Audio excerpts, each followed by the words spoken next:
Hey everybody, welcome back to Yarn as a Second Language. In today's video, we will be hearing the Unraveled Web, a Crochet Mystery, a New Thread, Chapter 3. And while you're listening to that, if you're working on your own project or you just want to see what I'm working on, I will be doing a Tunisian crochet stitch, and I will be using the simple stitch. As I've said in the other videos, this is not a step-by-step tutorial. If you would like to have one of those, if you need one or want one, I will put the link in the description below. And you can see exactly how I do this. You can see right there, that's what a finished product looks like. And yeah, so this is chapter 3 of a 5-part series. If you haven't listened to chapter 1 and 2, you want to go ahead and go back and listen to that because you've missed a lot of backstory. So yeah, we got 2 more chapters to go in this series, and I will be bringing some more later because it seems like you all are liking this, and I appreciate all the feedback you guys have been giving me. So let's go ahead and jump into the story and see what's going on with Eliza.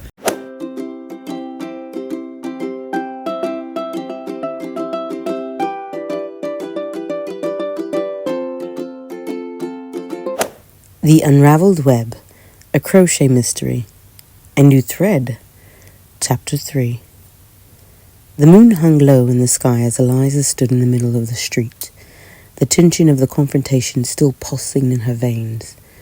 The web had been defeated tonight, but the shadow of its vast, hidden network lingered in the corners of her mind. As Detective Harris and his team led the last of the web's members into their cars, Eliza felt an odd sense of both closure and unease.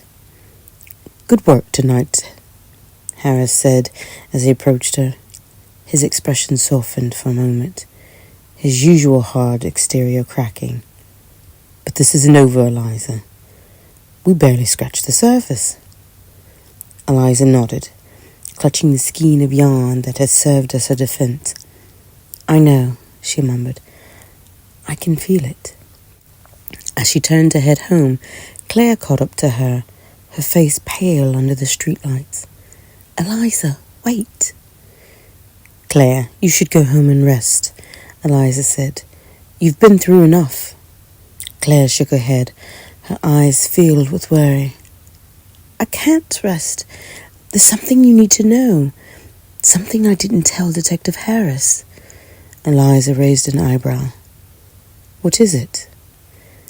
Claire hesitated for a moment before pulling out a small piece of fabric from her coat pocket. It was old, tattered at the edges, and embroidered with strange symbols that Eliza didn't recognize at first glance. "This was hidden in my grandmother's attic, with a note. It said, 'Find the weaver.'" "The weaver?" Eliza repeated, her pulse quickening. "Who is that?" "I don't know," Claire admitted, her voice shaken. "But I think this person might be the one controlling the web." Eliza stared at the fabric, the weight of the mystery pressing down on her again. The web wasn't just a group of thieves. They had a leader, a mastermind, lurking in the shadows. Before Eliza could respond, the sound of a car engine cut through the night. A sleek black vehicle came to a stop at the end of the street. The door opened, and a woman stepped out, her presence commanding and her silhouette sharp under the dim glow of the streetlights. "Eliza Harrison, I presume," the woman said in a clipped tone as she approached. She was dressed in a perfectly tailored coat, her short silver hair glinting like metal under the moonlight. Beside her was a man, tall and lean, with an air of quiet menace around him. Eliza instinctively took a step back. "Who are you?" The woman smiled, but it didn't reach her eyes. "My name is Vivian, and this is my associate, Marcus. I believe you've been meddling in things you don't quite understand." "Eliza, be careful," Claire whispered, tugging on her sleeve. Vivian's glaze flickered to Claire, then back to Eliza. "The weaver is real, and they've been watching you closely, but you've upset the balance. Now, they've sent us to retrieve what belongs to them." Eliza felt a chill run down her spine. You're part of the web. Vivian tilted her head, amused. We prefer to think of ourselves as curators. The web is much larger than you imagine, and you've just tangled yourself in its most dangerous threads. As she spoke, Marcus took a step forward, his eyes cold and calculating. We're here for the pattern. Hand it over. Eliza's heart pounded in her chest. I don't have it. Vivian's smile faded. I don't think you understand what's at stake, Miss Harrison. The Weaver doesn't take kindly to interference. If you don't cooperate, we'll make sure you regret it. Just as the tension reached its breaking point, the sky lit up with flashing blue and red lights. Detective Harris and his team had returned, surrounding the street in a matter of seconds. Step away from her, Harris called out, his voice firm and authoritative.